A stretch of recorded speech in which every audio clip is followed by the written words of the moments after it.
percobaan uji kualitatif atau sering disebut dengan percobaan pengidentifikasian unsur yang menjadi standar keberhasilan. Percobaan tersebut bahwa di dalam sampel yang kita uji terdapat senyawa organik seperti karbon, oksigen, dan nitrogen adalah dari beberapa hal seperti perubahan wujud, perubahan warna, dan munculnya bau. Dalam pengidentifikasian unsur senyawa organik adalah sebagai berikut. Yang pertama itu adalah senyawa karbon. Nah, di dalam video yang saya amati bahwa sampel yang diambil adalah gula pasir. Proses pengidentifikasian dilakukan dengan cara pemanasan menggunakan api dalam wadah sendok. Ternyata setelah dipanaskan, terjadi perubahan wujud dari gula tersebut menjadi padatan coklat dan semakin lama semakin menghitam. Nah, hal inilah yang mengindikasikan bahwa percobaan yang dilakukan adalah berhasil dan di dalam gula terdapat unsur karbon. Jadi, yang mengindikasikan bahwa percobaan itu berhasil adalah perubahan wujud gula tersebut dari padatan kristal putih menjadi padatan hitam.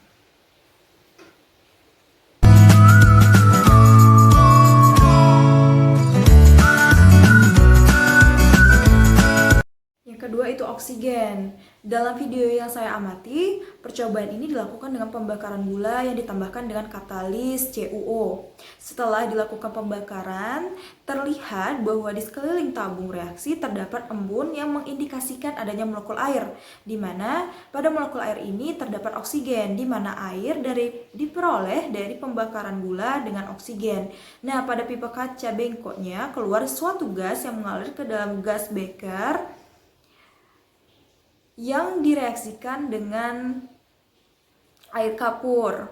Nah, setelah direaksikan dengan air kapur tersebut, ternyata air kapur tersebut berubah menjadi keruh. Nah, proses pengkeruhan air kapur ini lah yang menjadi indikasi bahwa percobaannya itu berhasil, karena air kapur ini terbentuk dari reaksi yang terjadi antara karbon dioksida dengan air kapur CaOH2 kali. Jadi, sekali lagi yang mengindikasikan bahwa percobaan ini berhasil adalah timbulnya endapan putih pada air kapur.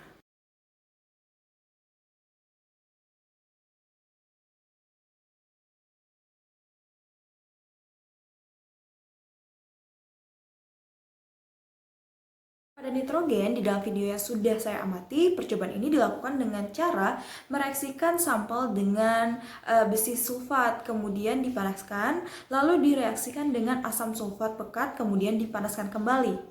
Ternyata, sampel yang diuji menghasilkan endapan berwarna biru berlin, sedangkan sampel lain yang tidak mengandung unsur nitrogen menghasilkan endapan hitam dan cairan bening. Nah, jadi yang mengindikasikan keberhasilan dalam percobaan pengidentifikasian unsur nitrogen pada senyawa organik adalah terbentuknya endapan berwarna biru berlin.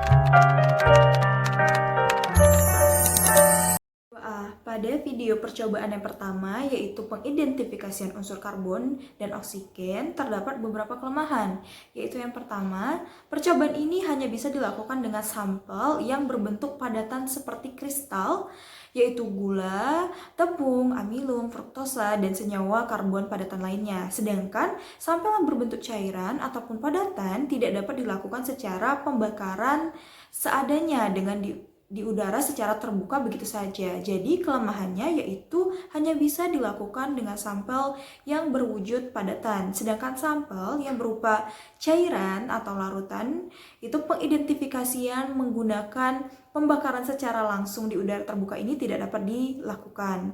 Jadi disitulah letak kelemahan pada percobaan ini. Masukan untuk prosedur tersebut adalah sebaiknya Ditambahkan prosedur untuk pengidentifikasian sampel senyawa organik yang berbentuk cairan atau larutan, seperti dengan melarutkan sampel terlebih dahulu di dalam pelarutnya berdasarkan sifat kepolarannya, sehingga sampel tersebut dapat berbentuk larutan. Dan cara pengidentifikasiannya berubah yang dari berupa pemanasan langsung tanpa direaksikan dengan zat lain menjadi harus direaksikan dengan zat lain terlebih dahulu, sehingga dapat memicu perubahan wujud sampel tersebut dan dapat dilihat perubahannya yang menunjukkan adanya unsur karbon atau senyawa organik lain di dalamnya. Sedangkan pada prosedur pereaksian gas yang keluar dari sampel dengan air kapur itu dilakukan dengan cara pemegangan gelas beker secara manual oleh praktikan. Nah, cara manual ini dapat menyebabkan tidak konsistennya letak gelas beker sehingga berkemungkinan gas yang keluar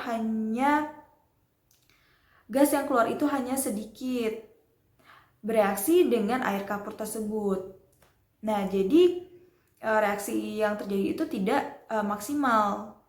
Kemudian masukan untuk prosedur tersebut adalah dalam pereaksian gas yang keluar dengan air kapur yang terdapat di dalam gelas beker tersebut, sebaiknya gelas bekernya itu dijepit dengan klem atau statif atau diletakkan pada bidang datar sehingga gelas tersebut akan berada dalam keadaan tetap dan tidak bergoyang-goyang, yang menyebabkan lebih maksimalnya gas yang bereaksi dengan air kapur tersebut, sehingga percobaan dapat berlangsung sesuai dengan tujuannya.